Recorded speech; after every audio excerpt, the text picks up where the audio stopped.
C'est énorme ça quand même.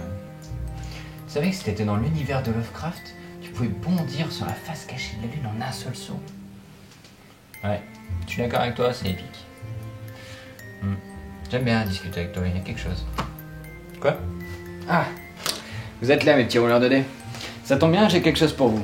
Mais d'abord, générique.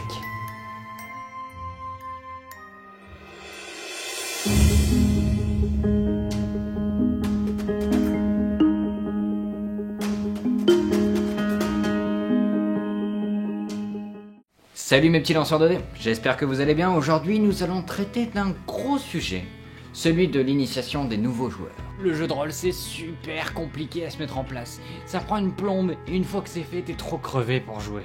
Oui, non, enfin ça dépend, ça dépasse comme dirait l'autre. Il y a une multitude de façons de jouer, hein. Et je vous en ai déjà touché un mot dans la précédente vidéo. Si vous l'avez pas vu, c'est juste ici. Le jeu de rôle a aussi la possibilité de se simplifier pour se mettre en place rapidement. Et c'est justement ce que je vous préconise.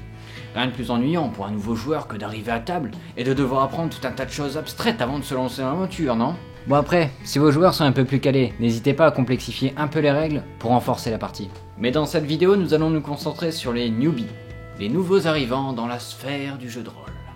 Le premier point abordé est l'ambiance. Il est important d'installer l'ambiance au fur et à mesure de la partie. Ce que je vous préconise, utilisez une ambiance décontractée, d'apéritif, et discutez avec vos joueurs de leurs connaissances dans la matière. Profitez-en pour les rassurer sur la simplicité du jeu de rôle. D'ailleurs, vos joueurs auront certainement quelques préjugés sur le jeu de rôle. Il est important de discuter avec eux pour les placer en confiance avant de commencer quoi que ce soit. Non mais attends, ça veut dire que je dois parler comme mon personnage? Mais je suis pas acteur moi! Ah, le roleplay. Une des plus grosses angoisses des nouveaux joueurs est de devoir parler et agir comme leur personnage. Et c'est normal. Rassurez donc les moins enthousiastes et laissez-les s'approprier leur personnage comme ils le souhaitent. Deuxième point, la création des personnages. Profitez de ce moment de convivialité pour leur faire créer leur personnage. Mais surtout ne leur dites pas « Faites ce que vous voulez, on est dans un jeu de rôle les gars, lâchez-vous !» La plupart du temps, ils seront paumés par tant de liberté. Et c'est bien normal. Un monde sans limite, c'est pas habituel. Privilégiez donc des feuilles pré-créées de personnages, mais malléables quand même pour qu'ils puissent y ajouter leurs petites choses. Si par exemple un de vos joueurs souhaite modifier un humain druide en un druide, laissez-le faire. Plus ils s'investissent, et mieux c'est. Je parle ici de fantasy, mais pour du réaliste comme Cthulhu, n'hésitez pas à leur proposer plusieurs personnages afin qu'ils choisissent le leur, vous leur expliquerez leur histoire et leurs liens entre eux plus tard.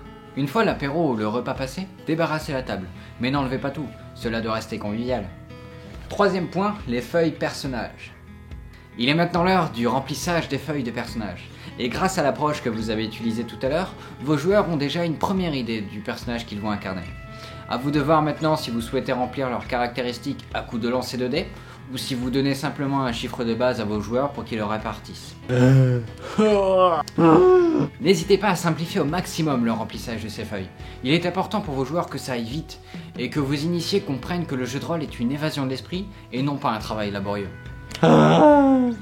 Pour du jeu de rôle fantastique, j'ai utilisé à plusieurs initiations les feuilles de personnages de la saison 4 de Donjons et Dragons. Bien qu'un peu cheatées, elles permettent d'avoir rapidement plusieurs attaques pour chaque personnage, et un minimum de stratégie du coup. Pour les univers réalistes, j'utilise Corpus Mechanica, dont je vous ai déjà parlé dans la précédente vidéo. J'adapte bien sûr mes règles pour qu'elles soient plus en phase avec l'univers choisi. Quatrième point, le lancement de la partie. Maintenant que les feuilles sont complétées, il est temps de commencer votre aventure. Lancez donc votre meilleure playlist et commencez à décrire l'univers dans lequel vos personnages se trouvent. Pour cela, utilisez une méthode en entonnoir. Je m'explique. Parlez tout d'abord du monde dans sa globalité et décrivez sa richesse. Décrivez ensuite le continent dans lequel il se trouve, puis passez au pays et enfin à la ville afin d'intégrer les personnages et leur expliquer pourquoi ils sont là. Cela leur permettra d'avoir une vue globale et leur permettra de se projeter plus facilement. Très bien mes petits rôlistes, cette vidéo est maintenant terminée et j'espère qu'elle vous a plu. Et si c'est le cas, mettez un petit pouce vers le haut. Rendez-vous donc dans une prochaine vidéo afin d'avoir de nouveaux conseils. Restez donc à l'affût. En attendant, likez notre page et partagez-la, c'est très important pour nous. Et n'oubliez pas de vous abonner en partant. Allez, à bientôt mes petits rouleurs de dés.